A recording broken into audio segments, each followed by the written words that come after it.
Good morning everyone. ये class 5 है। आज डेट 17 जुलाई है, दिन शुक्रवार है। तो बच्चों आज हम लोग हिंदी ग्रामर पढ़ेंगे, यानी कि हिंदी व्याकरण को पढ़ेंगे। हिंदी व्याकरण में हम पिछले दिन कारक पढ़ते आ रहे हैं। आपको पता है कि कारक पिछले दिन हमने कारक ही पढ़ा था। ये हमारा चैप्टर 8 है, 8वां पार्ट है कारक। कारक में हमने कारक कल आपको कारक की परिभाषा, कारक के भेदों के नाम और एक बार 8 कारकों को संक्षेप में उनके चिन्ह के साथ आपको समझा दिया था। तो आगे चलते हैं। आज हम बारी बारी से कारक के 8 भेदों के बारे में पढ़ेंगे और विस्तार से उसको समझने का प्रयास करेंगे। तो बच्चों चलिए चलते हैं कारक के भेदों की तरफ। हमने कल ही आपको बता दिया था कि कारक के कितने भेद होते हैं। तो कारक के कुल 8 भेद हैं। 8 भेदों के नाम तो आपको याद हो ही गया होगा, क्योंकि हमने कल कितने बार 2-3 बार 8 भेदों के नाम आपको बताए थे और साथ ही उनके चिन्ह को भी बताया था। तो देखिए चलिए अब हम चलते हैं आज सबसे पहले कर्ता कारक की तरफ। कर्ता कारक को इंग्लिश में क्या बोलते हैं? नॉमिनेटिव केस बोलते हैं। क्या बोलते हैं? Nominative case. कर्ता कारक किसे कहते हैं? तो संज्ञा या सर्वनाम का वह रूप जो क्रिया करने वाले का बोध कराता है, कर्ता कारक कहलाता है। कर्ता कारक किसे कहते हैं? तो संज्ञा या सर्वनाम का वह रूप जो क्रिया करने वाले का बोध कराता है, अर्थात जो क्रिया करता है, संज्ञा या सर्वनाम जो भी हो, जिसके द्वारा कोई काम किया जाता है, उसे हम क्या कहते हैं? कर्ता कारक कहते हैं। जैसे कि उदाहरण समझते हैं। दिया गया है अर्जुन ने बाण चलाया। तो यहाँ पे बाण चलाना क्या है? क्रिया है। और क्रिया करने वाला का बोध किससे हो रहा है? तो अर्जुन से हो रहा है, क्योंकि अर्जुन ने बाण चलाया है ना। तो अर्जुन हमारा क्या हो गया? कर्ता कारक हो गया। ऐसे ही देखिए सचिन ने शॉट मारा। अब देखिए क्रिया करने वाला कौन है? सचिन है। क्रिया कौन सा हो रहा है? शॉट मारने का। शॉट कौन मार रहा है? सचिन मार रहा है, इसलिए सचिन हमारा कर्ता कारक हो गया। आपको पता होगा कि कर्ता कारक का चिन्ह क्या है? ने, हमने कल ही बता दिया था। तो देखिए कर्ता कारक के आगे ने चिन्ह भी लगा है। आप देख रहे हैं अर्जुन ने बाण चलाया, सचिन ने शॉट मारा। इन वाक्यों में अर्जुन और सचिन द्वारा क्रिया की जा रही है। हमने पहले आपको बता दिया कि इस वाक्य में कौन कौन काम कर रहा है। तो अर्जुन काम कर रहा है, काम कर रहा है। अतः ये क्या है? इनको कर्ता कारक है। क्या है ये? कर्ता कारक। कर्ता कारक का व्यक्ति चिन्ह क्या है? ने है। आप देख रहे हैं कि कर्ता कारक में ने चिन्ह लगा भी हुआ है। अब कर्ता कारक तो आप समझ गए, लेकिन कुछ विशेष यहाँ पे दिया गया है, उसे भी समझने का प्रयास करते हैं। क्या दिया गया है कि कभी कभी कर्ता कारक का प्रयोग जो है वो बिना विभक्ति के भी होती है। जैसे यानी कि कभी कभी कर्ता कारक बिना विभक्ति यानी बिना चिन्ह के भी का प्रयोग भी, कर्ता कारक का प्रयोग कभी कभी बिना चिन्ह के भी होता है। जैसे कि देखिए वर्षा रो रही है। वर्षा रो रही है, क्रिया क्या है? रोना। रोने का काम हो रहा है और क्रिया करने वाला कौन है? वर्षा है। लेकिन वर्षा में कोई विभक्ति चिन्ह नहीं लगी हुई। आप देख रहे हैं वर्षा के आगे कोई चिन्ह नहीं है, फिर भी वर्षा क्या है? कर्ता कारक है। तो कभी कभी ऐसा होता है कि कर्ता कारक में बिना व्यक्ति के भी उसका प्रयोग किया जाता है।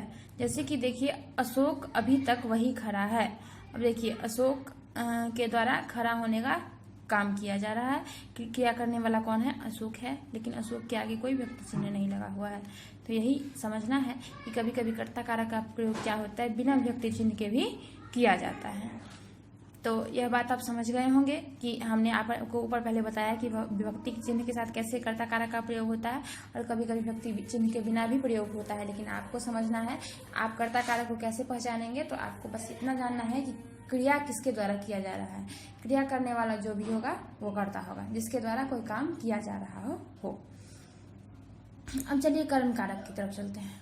कर्म कारक इंग्लिश में क्या बोलते हैं? ऑब्जेक्टिव केस बोलते हैं। क्या बोलते हैं? Objective case. अब देखिए क्या दिया गया है? वाक्य में जिस शब्द पर क्रिया का फल करता है वह कर्म कारक कहलाता है। अब देखिए कर्म कारक क्या किसे कहते हैं? तो वाक्य में जिस शब्द पर क्रिया का फल पड़ता है, यानी कि जो भी क्रिया किया गया हो उसका फल जिस पर पड़ता है, क्रिया करने का फल जिस पर भी पड़े वह हमारा कर्म कारक है। जैसे कि आइए आपको उदाहरण समझाते हैं। क्या कहा गया है? सरिता पेंसिल को छेड़ती है। अब यहाँ ध्यान से समझिए, आपको समझ में आ जाएगा कि कर्म कारक कौन है। तो देखिए सरिता पेंसिल को छीलती है। सबसे पहले समझेंगे कि क्रिया क्या है। इस वाक्य में क्रिया क्या है? तो छीलना है। छीलने का काम हो रहा है। क्रिया करने वाला कौन है? तो सरिता है। तो सरिता हमारी क्या हो गई? कर्ता कारक हो गई। लेकिन हमें तो कर्म कारक को पहचानना है।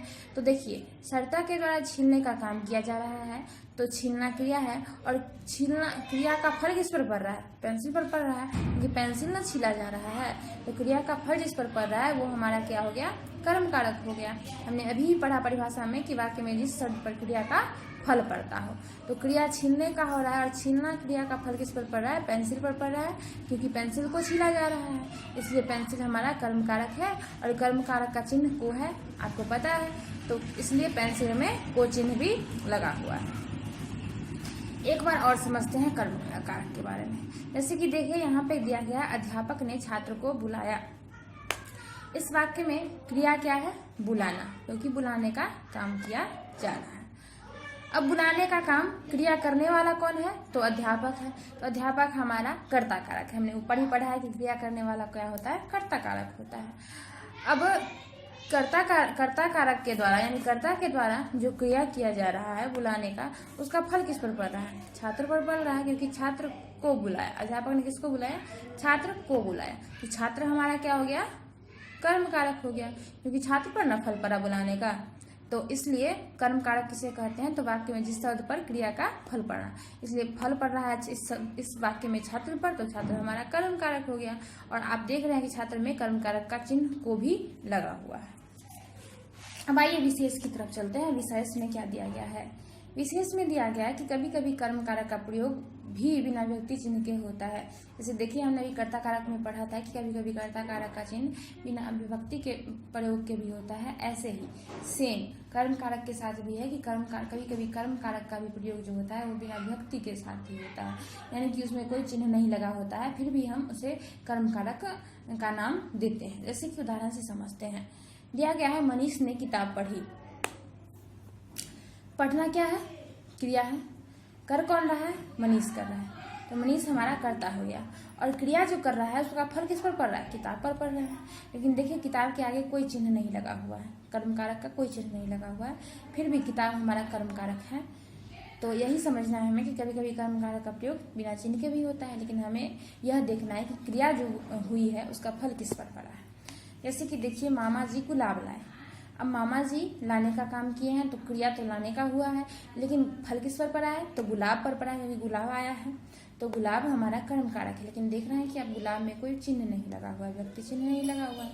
तो बस आपको यही समझना है कि कभी कभी बिना व्यक्ति चिन्ह के भी हम कर्म कारक का प्रयोग करते हैं, लेकिन इसे समझेंगे कैसे कि कर्म कारक है या नहीं। तो बस आपको यही देखना है कि जो मतलब क्रिया जो हुई है उसका फल किस पर पड़ा, उसे ही कर्म कारक कहते हैं। तो आज के लिए बस इतना ही।